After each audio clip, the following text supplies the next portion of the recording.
ನಮಸ್ಕಾರ ಕ್ರಿಕೆಟ್ ಪ್ರೇಮಿಗಳೇ. ಐಪಿಎಲ್ 2025ರಲ್ಲಿ ಚೆನ್ನೈ ಸೂಪರ್ ಕಿಂಗ್ಸ್, ಸಿಎಸ್ಕೆ ಮತ್ತು ರಾಯಲ್ ಚಾಲೆಂಜರ್ಸ್ ಬೆಂಗಳೂರು ಆರ್ಸಿಬಿ ನಡುವಿನ ಮಹಾಲ್ ಮೈದುನಾಳೆ ಮಾರ್ಚ್ 28, 2025 ಚೆನ್ನೈಯ ಎಂಎ ಚಿದಂಬರಂ ಸ್ಟೇಡಿಯಂನಲ್ಲಿ ನಡೆಯಲಿದೆ. ಹಳದಿ ವರ್ಸಸ್ ಕೆಂಪು ಯಾರು ಮೇಲುಗೈ ಸಾಧಿಸಲಿದ್ದಾರೆ ನೋಡೋಣ. ಇಬ್ಬರೂ ತಂಡಗಳು ಒಳ್ಳೆಯ ಗೆಲುವಿನೊಂದಿಗೆ ಈ ಪಂದ್ಯಕ್ಕೆ ಬರುತ್ತಿವೆ. ಸಿಎಸ್ಕೆ ಮುಂಬೈ ಇಂಡಿಯನ್ಸ್ ವಿರುದ್ಧ ಭರ್ಜರಿ ಗೆಲುವು ದಾಖಲಿಸಿದರೆ, ಆರ್ಸಿಬಿ ತನ್ನ ಮೊದಲ ಪಂದ್ಯದಲ್ಲಿ ಕೆಕೆಆರ್ ವಿರುದ್ಧ ಅದ್ಭುತ ಪ್ರದರ್ಶನ ನೀಡಿತ್ತು.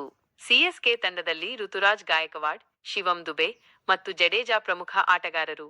ಈ ಪಿಚ್ನಲ್ಲಿ ಸಿಎಸ್ಕೆನ ಸ್ಪಿನ್ನರ್ಗಳು ದೊಡ್ಡ ಪ್ರಭಾವ ಬೀರುತ್ತಾರೆ. ಆರ್ಸಿಬಿನ ಪರವಾಗಿ Virat Kohli, Faf du Plessis, Glenn Maxwell ಅವರ ಬ್ಯಾಟಿಂಗ್ ಆರ್ಭಟ ಭಾರೀ ನಿರೀಕ್ಷೆಯಲ್ಲಿದೆ. ಬೌಲಿಂಗ್ನಲ್ಲಿ ಮಹ್ಮದ್ ಸಿರಾಜ್ ಮತ್ತು ಕರ್ಣ್ ಶರ್ಮಾ ಮುಖ್ಯ ಪಾತ್ರ ವಹಿಸಬಹುದು. ಚೆನ್ನೈ ಪಿಚ್ ಸ್ಪಿನ್ನರ್ಗಳಿಗೆ ಅನುಕೂಲಕರ. ಸಿಎಸ್ಕೆನ ಸ್ಪಿನ್ ದಾಳಿಗೆ ಇದು ಪೂರಕವಾಗಬಹುದು. ಆದರೆ ಆರ್ಸಿಬಿನ ಬ್ಯಾಟಿಂಗ್ ಲೈನ್ಅಪ್ ದೊಡ್ಡ ಸ್ಕೋರ್ ಮಾಡಲು ಸಿದ್ಧವಾಗಿದೆ. ಹವಾಮಾನ ವರದಿ ಪ್ರಕಾರ ಮ್ಯಾಚ್ಗೆ ಯಾವುದೇ ಅಡ್ಡಿ ಇಲ್ಲ. ನೇರ ಸೂರ್ಯನ ಬೆಳಕಿನಲ್ಲಿ ಹೈ ವೋಲ್ಟೇಜ್ ಪಂದ್ಯ ನಿರೀಕ್ಷಿಸಬಹುದು. ಈ ಪಂದ್ಯ ಕೇವಲ ಎರಡು ತಂಡಗಳ ನಡುವಿನ ಹೋರಾಟವಲ್ಲ, ಇದು ವಿರಾಟ್ ಕೊಹ್ಲಿ ಮತ್ತು ಎಂಎಸ್ ಧೋನಿ ಅವರ ನಡುವಿನ ಮೆಗಾ ಬ್ಯಾಟಲ್.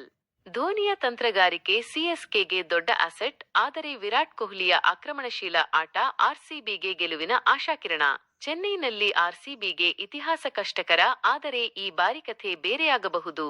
ಸಿಎಸ್ಕೆ ಮತ್ತು ಆರ್ಸಿಬಿ ನಡುವಿನ ಹಳೆಯ ದಾಖಲೆ ನೋಡಿದರೆ ಸಿಎಸ್ಕೆ ಮೇಲುಗೈ ಸಾಧಿಸಿದೆ, ಆದರೆ ಆರ್ಸಿಬಿನ ಬ್ಯಾಟಿಂಗ್ ಶಕ್ತಿ ಈ ಬಾರಿ ಈ ಕಥೆಯನ್ನು ಬದಲಾಯಿಸಬಹುದಾ?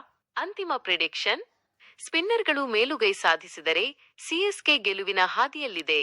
ಆರ್ಸಿಬಿನ ಹಿಟ್ಟರ್ಗಳು ಚೇಸಿಂಗ್ನಲ್ಲಿ ಥಂಡರ್ ಸ್ಟಾರ್ಮ್ ಹೊಡೆದರೆ ಗೆಲುವು ಆರ್ಸಿಬಿಗೆ ಹೊರಳಬಹುದು. ನಿಮ್ಮ ಪ್ರಿಡಿಕ್ಷನ್ ಏನು?